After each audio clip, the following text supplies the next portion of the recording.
Hello friends, welcome to my YouTube channel. Super TET EVS की master series का ये हमारा 4th लेक्चर है और इस लेक्चर में आज हम पढ़ेंगे बहुत ही इम्पॉर्टेंट टॉपिक, विश्व के घास के मैदान। जैसा कि आप देख सकते हैं, आपको स्क्रीन पर एक क्वेश्चन दिखाई दे रहा होगा, उष्णकटिबंध में कौन सा मैदान नहीं है। आपने अक्सर देखा होगा प्रीवियस ईयर्स में जो सुपर टेट के एग्ज़ाम होते हैं या फिर यूपी टेट के एग्ज़ाम में ये क्वेश्चन भर भर के पूछे जाते हैं और इन क्वेश्चन में इतनी कन्फ्यूज़न रहती है कि आप कितना भी रट लें भूल ही जाते हैं। तो आज हम पढ़ेंगे इस लेक्चर को बहुत ही अच्छी ट्रिक्स के साथ और बहुत ही अच्छी तरीके से हम समझेंगे कि उष्णकटिबंध क्या होता है, शीतोष्ण कटिबंध क्या होता है और भाई ये कटिबंध ही क्या होता है। सारी चीज़ों को हम समझेंगे। उसके बाद 10 क्वेश्चन आंसर टेस्ट लगाएंगे जिसमें आप अपनी नॉलेज को समझ पाएंगे कि आपने कितना सीखा है। ठीक है, अगर आप चैनल पर नए हैं तो उसे सब्सक्राइब कर लीजिए और अपने फ्रेंड्स के साथ शेयर भी कर दीजिए। तो चलिए स्टार्ट करते हैं आज का ये वीडियो। देखिए, विश्व के घास के मैदानों को समझने से पहले हमें विश्व को तो समझना ही होगा। हम सबसे पहले समझेंगे कि विश्व के महाद्वीपों की स्थिति क्या है, यानी कि कौन सा महाद्वीप कहाँ पर पड़ता है। अगर आप मैप को अच्छे से जानते हैं तो आपको ये चीज़ें पहले से पता होंगी, लेकिन अगर आप नहीं जानते हैं तो मैं आपको बताऊंगी। देखिए, जैसा कि आप देख सकते हैं, यहाँ पर सबसे पहले आप सभी को पता होगा कि हमारा जो विश्व है वो 7 महाद्वीपों में बांटा गया है। एशिया, अमेरिका, अमेरिका में भी 2 तरह का होगा, एक नॉर्थ अमेरिका और एक साउथ अमेरिका। चलिए देखते हैं। देखिए, यहाँ पर आपको सबसे ऊपर की तरफ दिखाई दे रहा है ये वाला पोर्शन जिसमें लिखा हुआ है नॉर्थ अमेरिका। ये उत्तरी अमेरिका है और ये आप देख सकते हैं ये सबसे ऊपर है। आपको इनकी स्थिति याद रखनी है कि ऊपर कौन सा आएगा, लेफ्ट में ऊपर कौन सा आ रहा है, नॉर्थ अमेरिका आ रहा है।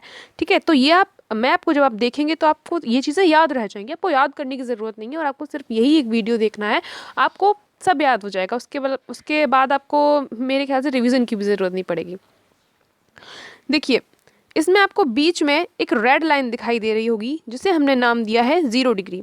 आप सभी जानते हैं कि 0 डिग्री को हम इक्वेटर कहते हैं, यानी कि 0 डिग्री हमारी भूमध्य रेखा है जो हमारे पृथ्वी के बीचों बीच से गुजरती है। ठीक है, इसके बाद 0 डिग्री के ऊपर क्या होगा, नॉर्थ, 0 डिग्री के नीचे साउथ। ठीक है, ये 2 चीज़ें समझ में आ गई होंगी आपको। अब देखिए, ये हमारा नॉर्थ अमेरिका है, ये हमारा साउथ अमेरिका है। ठीक है, अब हम चलते हैं यूरोप और एशिया की तरफ। आप देख सकते हैं ये यहाँ पर यूरोप है और इसके आधे भाग में एशिया है। ये दोनों ही महाद्वीप एक दूसरे से जुड़े हुए हैं यूराल पर्वत की सहायता से। पर्वतों के लिए एक अलग से वीडियो बनाया जाएगा, बस मैं आपको एक समझा दे रही हूँ। और ये नीचे अफ्रीका है। इसकी शेप आपको याद रहनी चाहिए, ऑब्वियसली याद होगी आप देखेंगे इसे। और ये सबसे लास्ट में हमारा चुटकू सा ऑस्ट्रेलिया है। ठीक है, लेकिन अभी भी एक चीज़ रह जाती है जो है अंटार्कटिका, और ये नीचे की तरफ हमारा अंटार्कटिका है। ठीक है, आई होप आपको ये चीज़ें समझ में आ गई होंगी कि कौन सा महाद्वीप कहाँ पर है। चलिए, ये बेसिक अंडरस्टैंडिंग क्लियर हो गई। इसके बाद हम आगे चलते हैं। अब सब लोग बोलते रहते हैं उष्ण कटिबंध, उपोष्ण कटिबंध, तो हम पहले समझ लेते हैं कि भाई ये कटिबंध होता क्या है। देखिए, पृथ्वी को टेम्परेचर के आधार पर, यानी कि ताप के आधार पर कुछ भागों में बांटा गया है।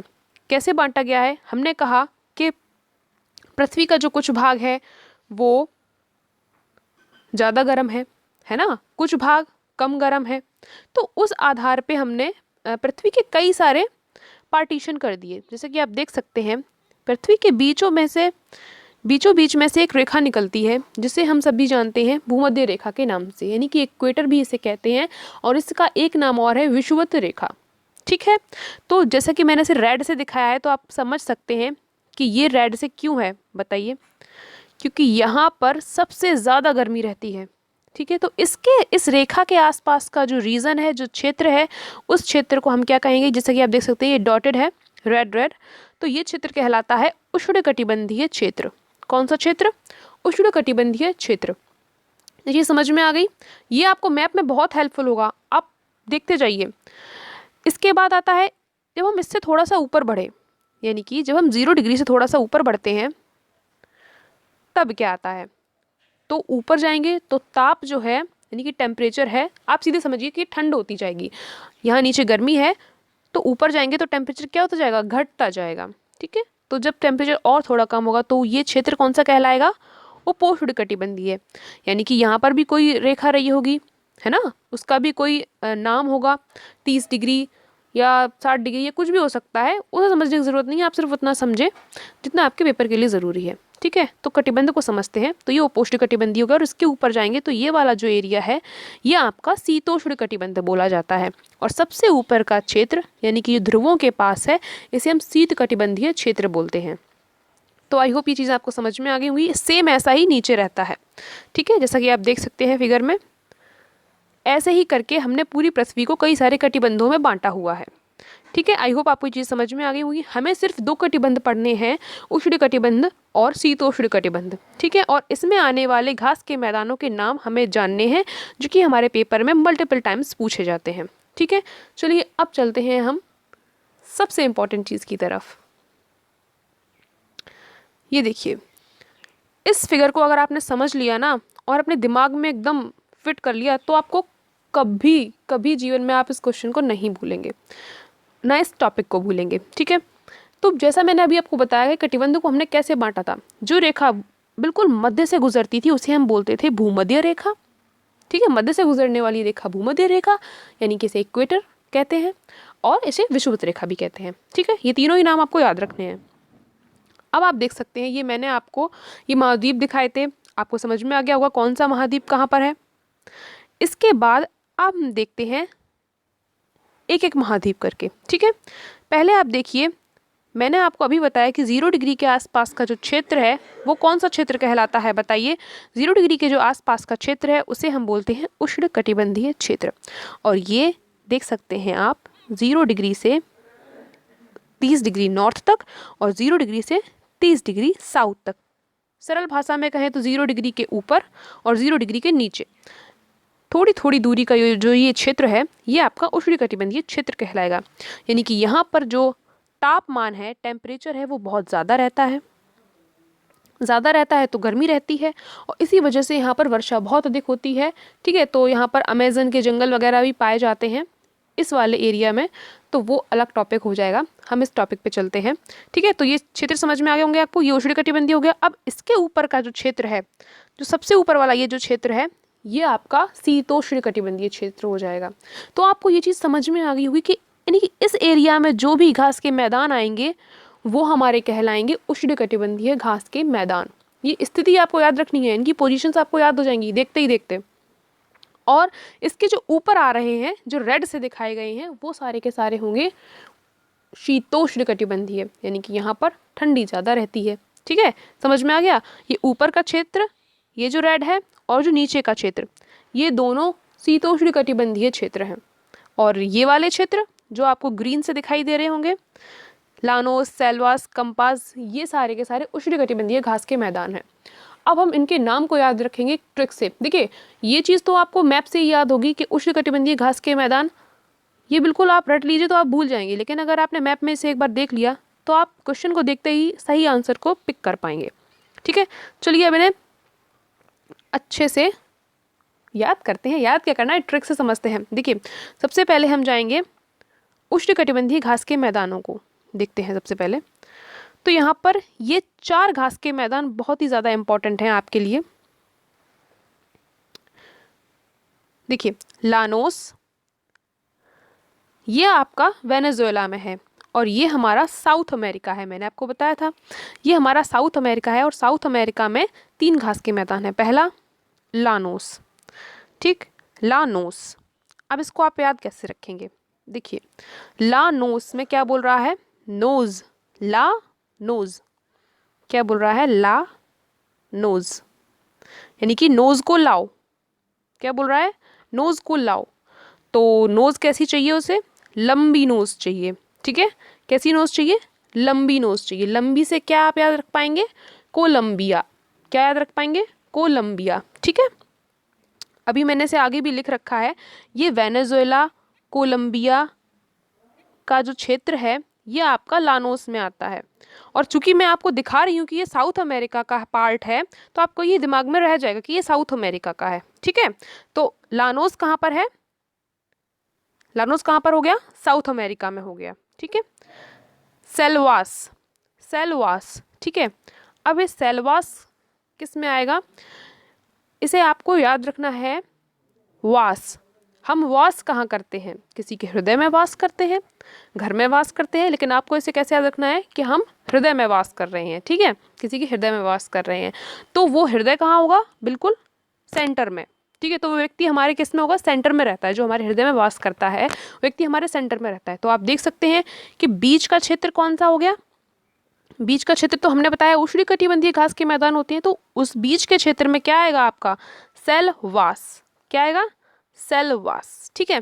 इतना चीज़ आपको याद रहनी चाहिए, भले ही आपको याद रहे ना रहे कि ये वेनेजुएला में है या अमेजन की घाटी में, इतना याद रहे ना रहे, लेकिन आपको ये ज़रूर याद रहना चाहिए कि ये जो क्षेत्र है ये उष्णकटिबंधीय है या या शीतोष्णकटिबंधीय है, ठीक है। ये याद रहने चाहिए क्योंकि ये तो क्वेश्चन बनता ही बनता है, ठीक। अब हम जाते हैं कंपास। इसे आप कंपास भी बोल सकते हैं, कंपोज भी बोल सकते हैं, जैसा आपको उचित लगे, ठीक है। तो ये हो गया कंपास। अब इसे कैसे समझेंगे? देखिए, कंपास, कंपास, कंप को समझते हैं, वर्ड्स को पकड़ते हैं। कंप से क्या बनेगा? कैंप। क्या बनेगा? कैंप। कैंप प्लस पास, ठीक है, कैंप प्लस पास। तो कैंप कहाँ लगाया हमने? कैंप कहाँ लगाया हमने? ब्राज़ील में कैंप लगाया, ठीक है। और ब्राज़ील जैसे कि आपको पता है कि ये फुटबॉल के लिए फेमस है, तो हमने ब्राज़ील में क्या लगाया? कैंप लगाया, ठीक। तो आपको याद रह जाएगा ये ब्राज़ील कहाँ पर है। इतना तो सभी को पता है ना कि ये साउथ अमेरिका में है, और मैं आपको पोजीशन तो दिखा ही रही हूँ, तो ये आपको बिल्कुल याद रहेगा दिमाग में कि कैंप कहाँ लगेगा? ब्राज़ील में लगेगा, यानी कि कहाँ लगेगा? साउथ अमेरिका में लगेगा। और ये भी कहाँ आ रहा है? बीच में आ रहा है। ये आपको 4 नाम याद रखने हैं, लानोस, सेल्वास, कंपास और सवाना। अब सवाना को देखते हैं। अभी इनकी लिस्टिंग मैंने की है लास्ट में, उसके लिए आप परेशान मत होइए, एक बार मैप में समझ लीजिए इनको, तो ये आपके दिमाग में एकदम फिट हो जाएंगे। सवाना, देखिए अब सवाना को कैसे समझेंगे? देखिए सवाना में क्या है? सब प्लस आना। मैं इसको तोड़ रही हूँ। सब आना, तो कोई इंसान सभी लोगों को बुला रहा है, कह रहा है भाई सब लोग आना। तो सब लोग आना किस में? किस में आएंगे सभी लोग? फ्री में आएंगे, तभी तो वो सबको बुला रहा है। फ्री में आ रहे हैं इसीलिए सबको बुला रहा है, नहीं तो कोई सबको बुलाता है क्या? नहीं बुलाता है, ठीक है। तो फ्री, फ्री से क्या बन जाएगा? अफ्रीका। तो आप ये अब समझ गए कि सब लोग आएंगे कहाँ पर? फ्री में आ रहे हैं सब लोग, तो सब लोगों को कहाँ बुला रहे हैं हम? अफ्रीका में बुला रहे हैं। तो याद हो गया? तो बताओ 4 नाम कौन से थे? Llanos, selvas, campos, savanna. याद हो गए? ठीक है, ये हमारे थे उष्णकटिबंधीय घास के मैदान। अब हम एक बार लिस्टिंग देख लेते हैं। देखिए मैंने यहाँ पर लिस्टिंग भी कर रखी है अच्छे से। उष्णकटिबंधीय घास के मैदानों में 4 नाम आते हैं, ठीक। ये 4 नाम आपको रटे होने चाहिए। सोचिए अगर आपने ये 4 नाम रट लिए तो उसके बाद अगर आपसे बोलेगा कि बताइए इसमें से कौन सा शीतोष्णकटिबंधीय है, तो आप पहचान जाएंगे, क्योंकि आपको इन 4 के अतिरिक्त जो भी दिए जाएंगे वो सारे के सारे शीतोष्णकटिबंधीय ही दिए जाएंगे, ठीक है। कन्फ्यूजन तो नहीं होगी कोई। 4 नाम याद हो गए? लानोस, कंपोस, सेल्वास और सवाना। सवाना मतलब फ्री में आना, ठीक है, फ्री में बुला रहा है, इसीलिए तो कह रहा है कि सब आना भाई, सब आना, ठीक है। तो अफ्रीका हो गया, ये अफ्रीका में है। इसके बाद सेल्वास, तो कहाँ हम वास कर रहे हैं? हम हृदय में वास कर रहे हैं, और हृदय कहाँ होता है? सेंटर में, ठीक है, सेंटर में है ना हृदय। वो व्यक्ति कहाँ पे होगा? आपके सेंटर में होगा। और सेंटर में कौन सा मैंने बताया था? साउथ अमेरिका, ठीक है, साउथ अमेरिका में चला जाएगा। इसके बाद आता है कंपास। तो कंपास कहाँ पे हमने कैंप लगाया था? कैंप हमने किसके पास लगाया था? ब्राज़ील के पास हमने कैंप लगाया था, ठीक है। इसके बाद लानोज, तो लानोज, नोज़ला, और नोज़ कैसी है? लंबी नोज़ है, तो लंबी कहाँ पर? देखिए ये 3 नाम इसलिए बोले गए हैं क्योंकि वेनेजुएला, कोलंबिया और गुयाना के आसपास का जो एरिया है वो पूरा ही लानोस घास का मैदान बोला जाता है। तो क्या होता है, कभी कभी वो वेनेजुएला भी दे देता है, कभी कभी कोलंबिया भी दे देता है, ठीक है। तो आपको ये सारे पता होने चाहिए। इसके बाद एक चीज़ आपको और याद रखनी है कि लानोस, कंपोज और सेल्वास ये तीनों साउथ अमेरिका में है, और अफ्रीका वाला तो याद रहेगा, फ्री में सवाना, ठीक, सिंपल। भूलने की कोई कंडीशन बनती ही नहीं है कि आप भूल जाएंगे। अब हम चलते हैं शीतोष्णकटिबंधीय घास के मैदानों की तरफ। ये भी बहुत इंपॉर्टेंट है। मैंने आपको बताया कि इसके बाद इस एरिया को छोड़ दीजिए आप, ठीक। ये बीच वाले एरिया को छोड़ने के बाद जो ऊपर का एरिया है वो क्या है? शीतोष्णकटिबंधीय घास के मैदान में आएगा। चलिए अब हम समझते हैं सबसे पहले नॉर्थ अमेरिका में। ये हमारा नॉर्थ अमेरिका है, ठीक है। नॉर्थ अमेरिका में कौन सा घास का मैदान है, इसे थोड़ा मैं जूम कर देती हूँ। पहले है प्रेयरीज, ठीक है। कौन सा घास का मैदान है, प्रेयरीज। अब इस एक नाम को आपको याद रखना है क्योंकि यही इंपॉर्टेंट है, जो इंपॉर्टेंट है वही मैं आपको बता रही हूँ, ज़्यादा फालतू का पढ़ने से कोई मतलब नहीं है आपको। प्रेयरीज, तो हम प्रेयर कर रहे हैं, ठीक। हम प्रेयर कर रहे हैं, किस लिए हम प्रेयर कर रहे हैं, उसके लिए। अब किसके लिए, तो ये आप जानो किसके लिए प्रेयर कर रहे हो, किसको मांग रहे हो, है ना, मैं क्या बताऊँ। तो आप प्रेयर कर रहे हैं उसके लिए, ठीक है। तो उसके लिए क्या, तो ये कहाँ हो जाएगा, यूएसए और कनाडा में। तो अब याद रहेगा ना, प्रेयर कर रहे हैं किसके लिए, उसके लिए प्रेयर कर रहे हैं, ठीक है। तो यूएसए और कनाडा याद हो गया। पोजीशन से तो आपको याद ही रहेगा क्योंकि एक तो ये मैंने रेड में दिखाया है, तो आप देख तो रही हैं, तो आपको क्योंकि विजुअली चीज़ें ज़्यादा दिमाग में स्टेबल रह जाती हैं, ठीक है। तो ये ऊपर वाला किस में चला जाएगा, शीतोष्णकटिबंधीय है, देखिए। और ये ग्रीनलैंड का पार्ट है, तो इसमें टुंड्रा वनस्पति होती है। ये आपको, ये मैंने बस दिखा दिया है, आप जान लीजिए, इतना इंपॉर्टेंट नहीं है। अब हम चलते हैं यूरोप के लिए। यूरोप, यस, देखिए यूरोप और एशिया। यूरोप में क्या है, पुस्टाज, इतना इंपॉर्टेंट नहीं है बट आपको पता होना चाहिए, एक एक सब महाद्वीप का तो आपको एटलीस्ट पता होना चाहिए। पुस्टाज, ये भी आपका कौन सा मैदान है, शीतोष्णकटिबंधीय घास का मैदान है, पुस्टाज यानी कि पुष्ट। देखिए इसमें से करते हैं पुष्ट, पुष्ट प्लस ताज, पुष्ट प्लस ताज, पुष्टाज, ताज ताज, ठीक है, हो रहा है ना, बन रहा है ना इसका रूट वर्ड। अब ताज, अब ताज कहाँ के लोग पहनते थे, ताज कहाँ की महारानी पहनती थी, अब बताइए, अब याद आ गया ना। तो आप इसे यूरोप टिक कर पाएंगे, ठीक है। ये ट्रिक आपको समझ में आनी चाहिए, लिख लीजिएगा इसे अपनी कॉपी में, ठीक है। जो मैं बोल रही हूँ उसे आप लिखते जाइएगा। इसके बाद आता है स्टेपीज, ये बड़ा पूछा जाता है। स्टेपीज, देखिए स्टेपीज का वर्ड निकालते हैं हम टेप, स्टेप, स्टेप पीज, ठीक है, टेप। अब आप बताइए टेप से हम क्या करते हैं, टेप से हम दो चीज़ों को बाइंड करते हैं, दो चीज़ों को जोड़ते हैं। तो आप समझ में, अब आप समझ गए होंगे, आप तो बहुत समझदार हैं, क्योंकि ये जो है घास का मैदान यूरोप और एशिया को टेप कर रहा है, जोड़ रहा है। तो आपको इसकी पोजीशन अब याद रहेगी, ठीक है।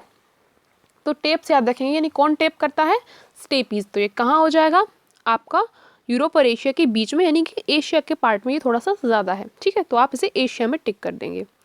इसके बाद आता है मंचूरिया। अब इसे तो बताने की ज़रूरत ही नहीं क्योंकि मंचूरियन तो सभी खाते हैं, तो ये नाम से ही पता चल रहा है कि ये चीन में होगा, ठीक। तो ये नाम से आप याद रखेंगे तो आपको रटने की ज़रूरत नहीं होगी, थोड़ा सा समझ लीजिए, थोड़ी सी ट्रिक अपना लीजिए, काम हो गया, है ना। अब हम चलते हैं नीचे की तरफ, जो कि मैंने आपको बताया है कि ये 0 डिग्री के 30 डिग्री नॉर्थ ऊपर की ओर और 30 डिग्री साउथ नीचे की ओर, ये हमारे शीत कटिबंधीय उष्णकटिबंधीय घास के प्रदेश रहेंगे, ठीक है। और इसके ऊपर का जो एरिया है और जो नीचे का एरिया है, ये हमारा शीतोष्ण में जाएगा। समझ में आ गया। अब हम इनके नाम याद रखते हैं, कैसे याद करेंगे, देखिए पम्पास। अब हम आ गए हैं साउथ अमेरिका वाले पार्ट में, पम्पास। अब आप बताइए, पंप, पंप से पकड़ते हैं इसका वर्ड हम, पंप। पंप का मतलब क्या होगा, पंप आप जैसे कि मान लीजिए किसी को हार्ट अटैक आ रहा है तो आप ऐसा बोलते हैं कि पंप कीजिए उसे, है ना, हार्ट की पंपिंग रुक गई है, या फिर तो क्यों रुक गई है, तो अर्जेंट में, मतलब हार्ट की पंपिंग रुक गई है और अर्जेंट में किसे बुला रहे हैं, अर्जेंट में टीना को बुला रहे हैं। अब टीना कौन है, जो भाई ये हार्ट अटैक को रोक सकती है, ठीक है। आप समझ रहे हैं ना मैं क्या कह रही हूँ।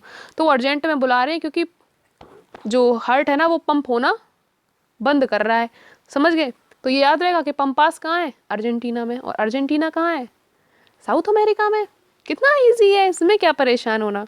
चलिए ये भी हो गया।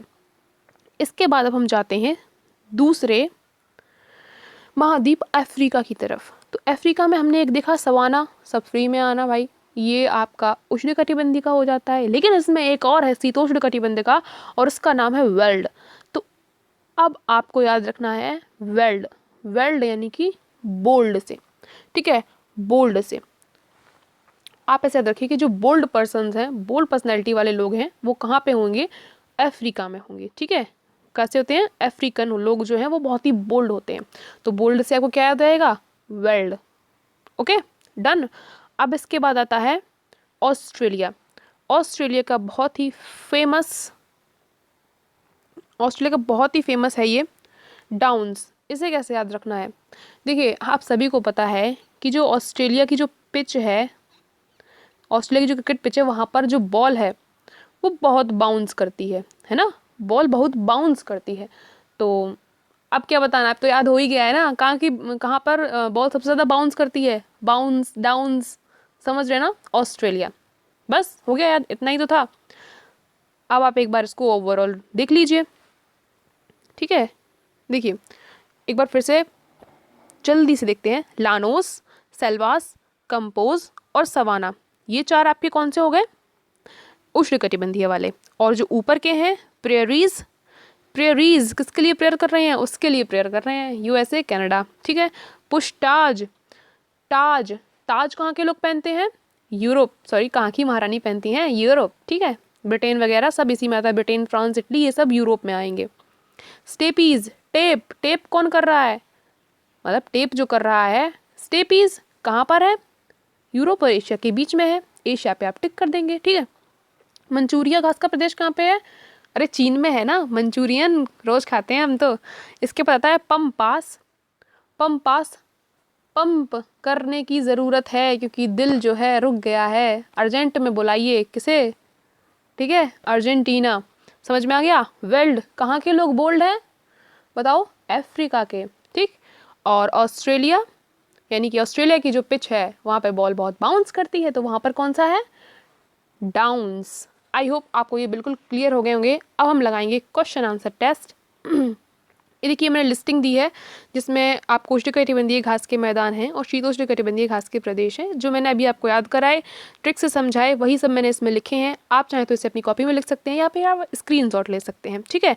अब हम जल्दी से क्वेश्चन आंसर लगाते हैं जो कि बहुत ही इंपॉर्टेंट है, और इसके आंसर मेरे बताने से पहले आपको बता देने हैं, ठीक है। देखिए, दक्षिण अमेरिका के शीतोष्ण घास स्थलों को क्या कहते हैं? अब आप बताइए। दो तरीके हो सकते हैं कि आप इसमें से एलिमिनेट करें, या तो आप सही आंसर को पहले चूज कर लें, ठीक है।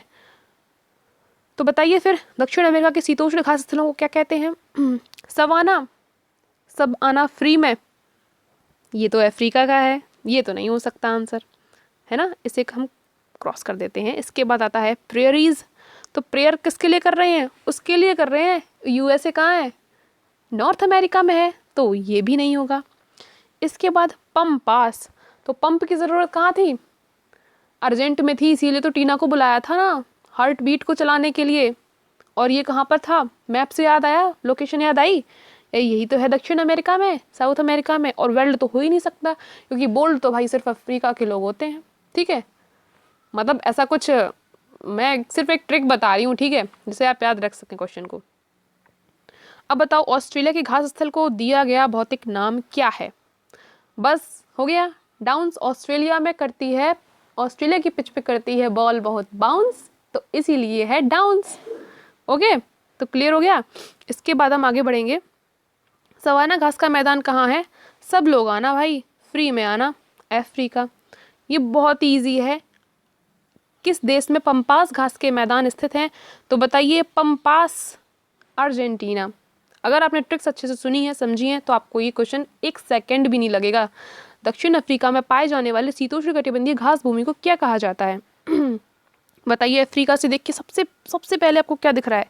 शीतोष्णकटिबंधीय। एक तो अफ्रीका के सबसे पहले, अरे मुझे दिख गया वेल्ड, क्योंकि यहाँ के लोग हैं बोल्ड, ठीक है, तो मैंने अफ्रीका का टिक लगा दिया। इसके बाद आपको देखना है इसमें से कौन सा मैच नहीं करता है। दक्षिण अफ्रीका वेल्ड, बोल्ड लोग हैं। ऑस्ट्रेलिया में पिच पे बाउंस करती है बॉल, ठीक है। अर्जेंटीना में पंपास, ठीक है। इसके बाद सबसे लास्ट वाला अब यही बच गया, तो यही होगा हमारा आंसर, है ना। तो यही आंसर हो गया, यही सुमेलित नहीं है। ब्राज़ील में लानोस थोड़ी नहीं है। कहाँ पर है लानोस? बताओ, वेनेजुएला में है ना, कोलंबिया वेनेजुएला मैंने बताया था। इसके बाद उष्णकटिबंधीय घास का मैदान कौन सा है? ये इंपॉर्टेंट क्वेश्चन है। Veld, downs, prairies, savanna. अब ये आपकी लोकेशन से होगा जो मैंने आपको बताया। अब आपको देखना है कि बीच वाली पट्टी जो थी उसमें कौन सा था, बताओ। वेल्ड तो नीचे था, तो ये नहीं होगा। और डाउन्स, क्या डाउन्स है? नहीं, डाउन्स भी नीचे था, ये नहीं होगा। आपको याद आ रहा होगा मैप एकदम से, तो ये भी नहीं हो सकता, ये भी नहीं हो सकता। प्रेरीज, प्रेयर कर रहे थे उसके लिए, और ये यूएसए कनाडा ऊपर वाले एरिया में था, यानी कि नॉर्थ अमेरिका में था, तो ये भी नहीं होगा। ठीक है, एक बचता है लास्ट में सवाना, यही था अफ्रीका में बीच वाली पट्टी पर। याद आ गया? तो यही हमारा सही आंसर है। इसके बाद हम चलते हैं नेक्स्ट क्वेश्चन पे। क्वेश्चन नंबर 8, शीतोष्ण घास का मैदान नहीं है। शीतोष्ण घास का मैदान इसमें से कौन सा नहीं है, बताइए। Selvas, prairies, steppes, downs. देखिए अभी मैंने बताया कि डाउन्स तो सबसे नीचे था, तो ये तो है ही है। स्टेपीज सबसे ऊपर था। आपको अब इसमें शीतोष्ण और उष्णकटिबंधीय वाले घास के मैदान पहचानने हैं, तो आपको ऊपर और नीचे की लोकेशन पता होनी चाहिए। समझ रहे हैं ना आप? ये क्वेश्चन थोड़ा सा अलग हो गया है। अब बताइए, डाउन्स जो है ये तो है, चलो। स्टेपीज ये भी है, ऊपर आएगा। प्रेरीज ये भी है, ये भी ऊपर आएगा। यानी कि ये सभी शीतोष्ण घास के मैदान हैं। लेकिन एक जो है सेल्वास, ये आपका बीच की पट्टी में आता है, समझ रहे हैं ना, साउथ अमेरिका में। तो ये आपका उष्णकटिबंधीय घास का मैदान है, और यही हमारा राइट आंसर हो जाएगा। इसके बाद उष्णकटिबंध में कौन सा मैदान नहीं है? क्वेश्चन नंबर 9, ये आप कमेंट बॉक्स में मुझे इसका आंसर बताएंगे। आई होप आपको ये सभी चीज़ें क्लियर हो गई होंगी, बहुत ईजी तरीके से बताया है। ठीक है, क्वेश्चन नंबर 9 देख लीजिए, और क्वेश्चन नंबर 10 टफ क्वेश्चन नहीं है, बहुत ही आसान है। मैंने इतने कराए हैं, थोड़े आप भी तो करो। ठीक है, आप ये क्वेश्चन करके इसके आंसर कमेंट बॉक्स में लिखेंगे। ठीक है, और आपको ये वीडियो कैसा लगा इसके बारे में भी ज़रूर कमेंट बॉक्स में बताएंगे। अगर आप चैनल पर नए हैं तो उसे सब्सक्राइब ज़रूर कर लीजिए। आपको वीडियो किस टॉपिक पे और चाहिए ये भी कमेंट में ज़रूर बताएं। Thanks for watching guys.